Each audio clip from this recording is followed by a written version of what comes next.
Hi, my name is Eddie Kim. I'm the site planner, and thank you for letting us propose a plan on behalf of the City Council for The City of Yorktown is considering proposals from several real estate developers for plans to revitalize the blighted neighborhood of Elmwood. We plan on putting a lake or a big kind of like pond in the middle as our focal point. Elmwood is a fictional place, but many communities across the country face similar problems. Actually, the numbers are going to be about 1.5 million. These students from Alameda High School in Northern California are presenting solutions at the culmination of a 3-week project-based learning exercise called UrbanPlan. UrbanPlan was designed to take required economics and required government classes out of their silos and put them together in a way that students all of a sudden had that, oh, I get it. So I ace my standardized tests. I know how to write an answer about supply and demand. But when I do UrbanPlan, now I understand why I can't afford to live in the town I grew up in. So I just want to reiterate that there isn't like, oh yeah, you have to put in tons of parks, or you have to put in skyscrapers to generate all this money. There are many possible answers. That's the point of reality.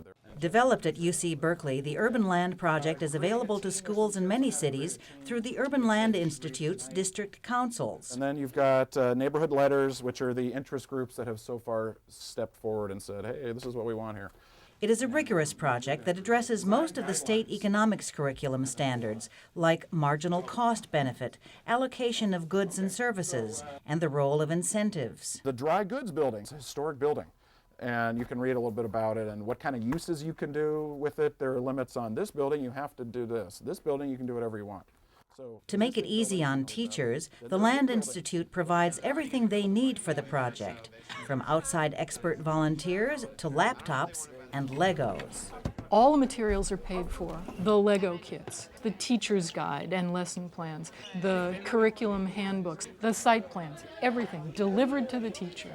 The idea that you can't really be entirely creative and there are these rigid requirements on building heights, appearances, locations is realistic. So you're thinking creatively, and you just got to think differently.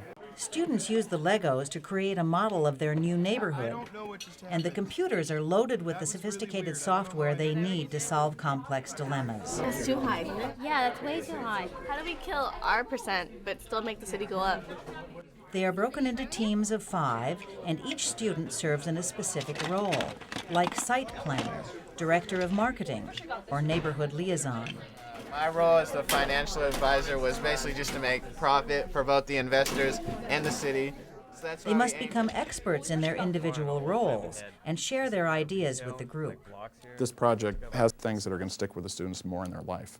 Working with different people that they didn't like, speaking in front of strangers, thinking about something from a different point of view, thinking about design, appreciating the world that they live in, politically, aesthetically, working on a spreadsheet.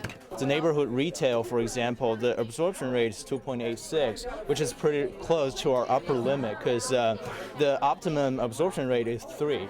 And mid-rise office building, we actually went over that, so it's a problem we need to solve. Students must deal with all kinds of problems, like balancing parking lots with open space. We could make this park smaller. This park is really big. Generating sufficient returns. We're making $10,656,000 and losing $3 million. And addressing the conflicting priorities of neighborhood interest groups. I don't know, if we put in a homeless shelter and the Neighborhood Alliance gets mad, then they're just going to be bothering city council to death. They're just going to be knocking on the door. In the second week, real estate professionals who serve as facilitators come to class to discuss the initial designs, sometimes providing a harsh reality check. Affordable housing right now is 50-50 for one building. 50-50? Okay. I don't like to tell them what to do ever.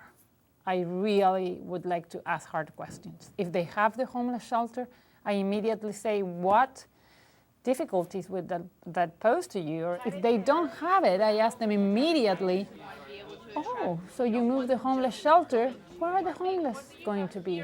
And you can deal with the issues both ways, but the important things here is to deal with the issue, confront it. We're supposed to follow the primary goals, and one of them is to remove the blighting influences, and we thought that the homeless shelter just brought everything down.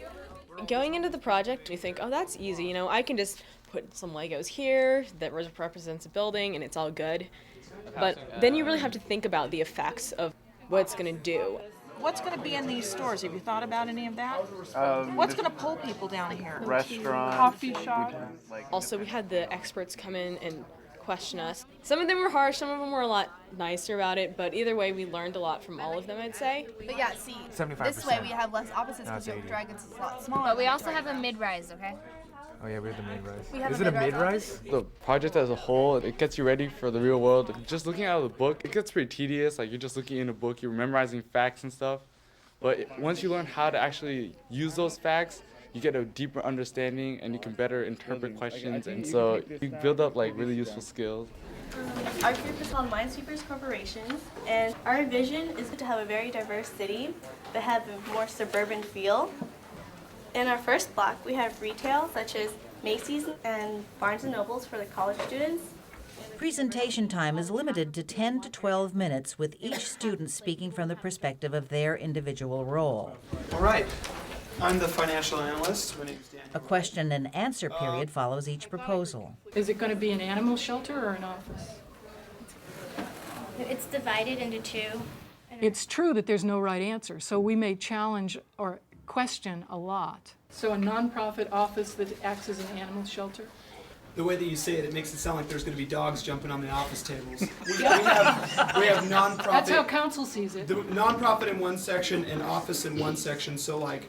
Let me just stop you about the logistics of it. Yes. What I'm interested in is, so you're putting in an SPCA, which I don't see either the city or the neighborhood requested, and you're not putting in a daycare center, a police substation, any of the things that we offered to subsidize or that the neighborhood requested. Is that correct? No, that would That's correct. Thank you. My group decided that it would be more important to include other things that weren't in the RFP. I was just sitting at the computer typing in what they wanted. My job was to make sure that we made money. The city liaison's job was to say, you're not meeting all of the RFP requirements. That was a big problem with our plan. The retail, we think, is a good mix because we'll have coffee shops and laundromats and Because the students are assigned a specific role, a teacher can evaluate how well a student understands and has worked on this role by the input they're bringing into the class and the presentation they make. So a good student on a weak team can still get an A. Victorian Row is 40% nonprofit. 10% of that is going towards artists, which is one of the demands of the community. While students gain an appreciation for the challenges involved in development, teacher Rob Sultanen thinks the project offers even more valuable lessons. From this project, there are all these non-objective, non-traditional measure things that are curiosity, creativity, teamwork, passion. So I do it for those reasons, not because of the economics curriculum. We have a police substation which will watch over the park. I believe to be educated is to be thoughtful, to be wise, to have perspective, to step out of your worldview, and the urban plan accomplishes all those things. We wanted to give people a sense of place, so we put the businesses near the businesses, as you can see here. For more information on what works in public education, go to edutopia.org.